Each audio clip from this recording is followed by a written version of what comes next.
With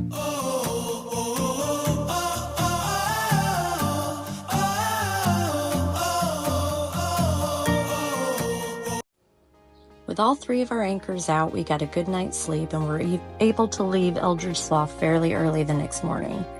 There in the distance, you can see the cooling towers for Sequoia Nuclear Plant. That was our first big sighting as soon as we left the cove that we had entered the night before. It was really kind of pretty as we got closer. It looked a little bit like a movie. It was a bit like watching Jurassic Park, and it was really cool to see the bottom of the cooling towers. Very Jurassic Park looking.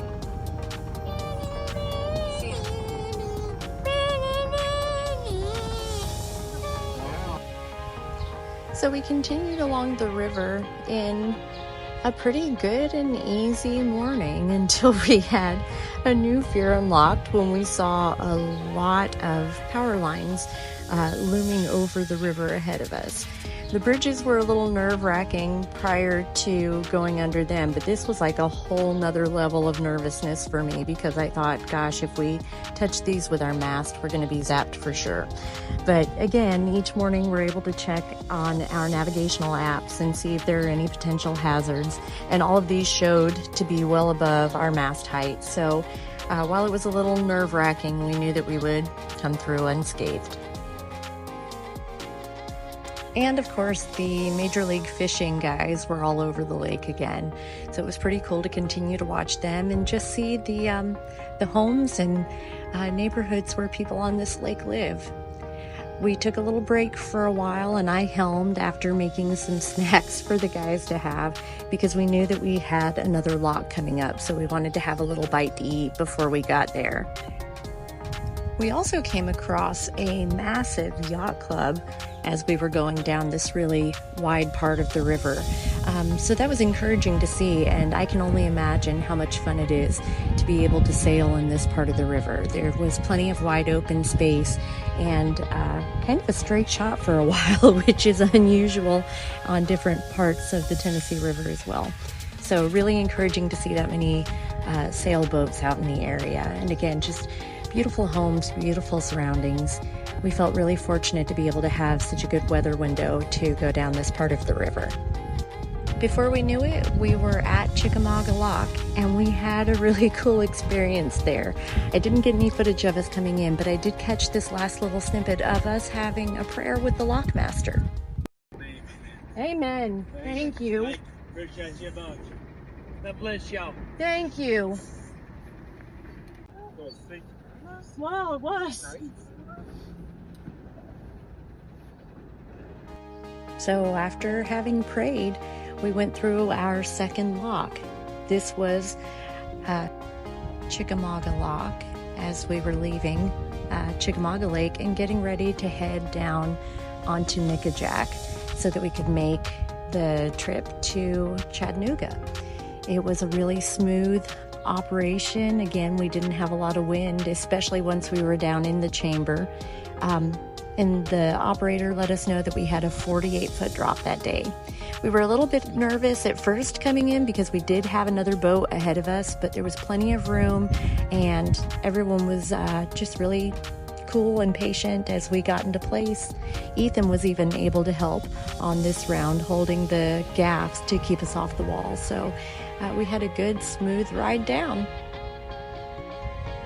It's a little bit strange to watch traffic driving over as we're sinking down on our boat, but it was just a very calm and relaxed experience this time around. We were much less nervous and everything went really smoothly.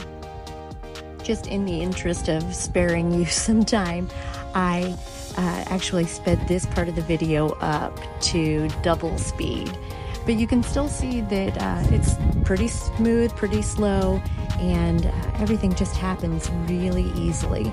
So we were excited to have a successful round 2 on locking through.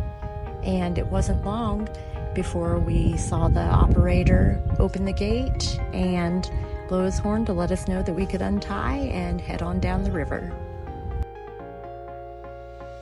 The drop here from Chickamauga into Nickajack was 48 feet, so not quite as far as before, but still a pretty significant drop.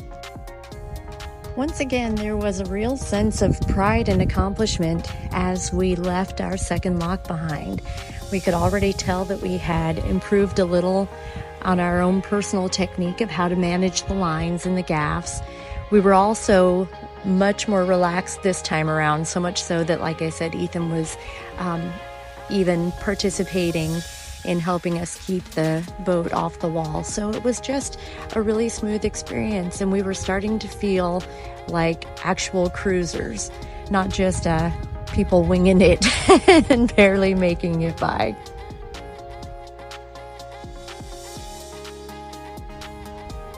And shortly after leaving this lock, we began to see the sights of Chattanooga come onto the horizon.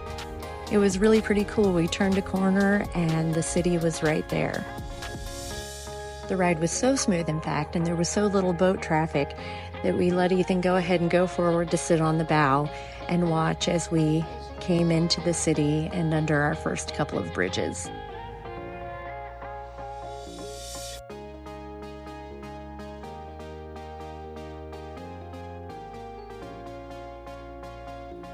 We were definitely still a little bit nervous as we came to the bridges, double checking all of the watermarks on the poles and looking at our navigational apps one more time. But it was a different kind of feeling than the first few bridges we came under. We were excited and happy and accomplished and prepared for our first big stop on our trip.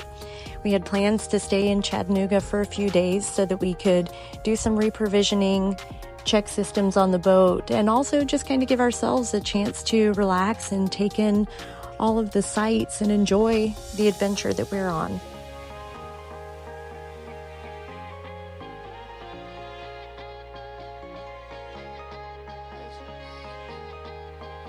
Our stay in Chattanooga would be at Irwin Marine Riverfront, which really is right in the heart of downtown Chattanooga. By the bridges there, you'll be able to see some of the sites like the Hunter Art Museum, which is a really cool 3-building art museum. We were also only about a block and a half from the Tennessee Aquarium and many of the parks there. And right near the big riverboat, the Southern Belle. And that was sort of our landmark to look for as we came into the dock at Irwin Marine Riverfront. Now, the instructions to get to the dock were great, but it was a little bit confusing simply because it was different than anything we had done previously on any of our trips.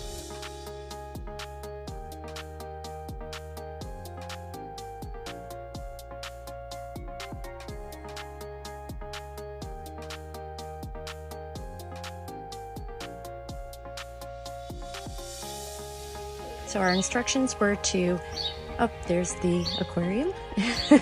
Our instructions were to pass the big riverboat and the bridge just up ahead and then turn back. That would have us going upstream as we came to the dock.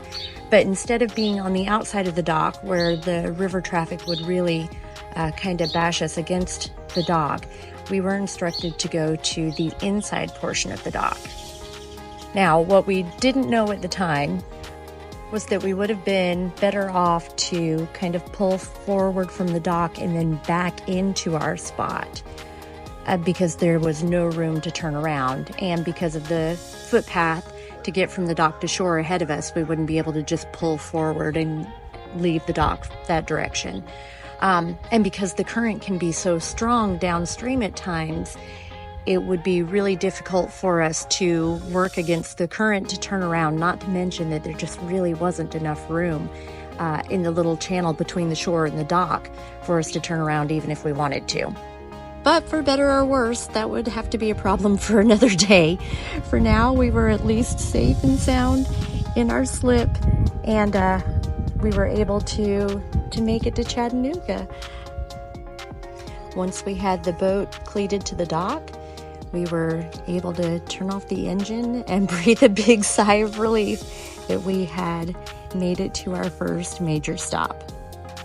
We were really fortunate to have no real boat traffic to speak of, and a pretty good and easy time coming into dock. And already we were all working together better as a team. Everyone was sort of settling into their roles and what operations they would manage and handle at different parts of the trip and different parts of what we were doing, whether it was locking through or docking or just going downriver. Even Ethan was being helpful, not only in capturing the footage of us getting onto the dock, but also making sure that we had the lines we needed and handing stuff to us as necessary. We were fortunate enough to beat the bad weather to Chattanooga by a couple hours, and were able to spend the rest of the weekend walking around, eating really good food, and taking in all of the sights that Chattanooga had to offer.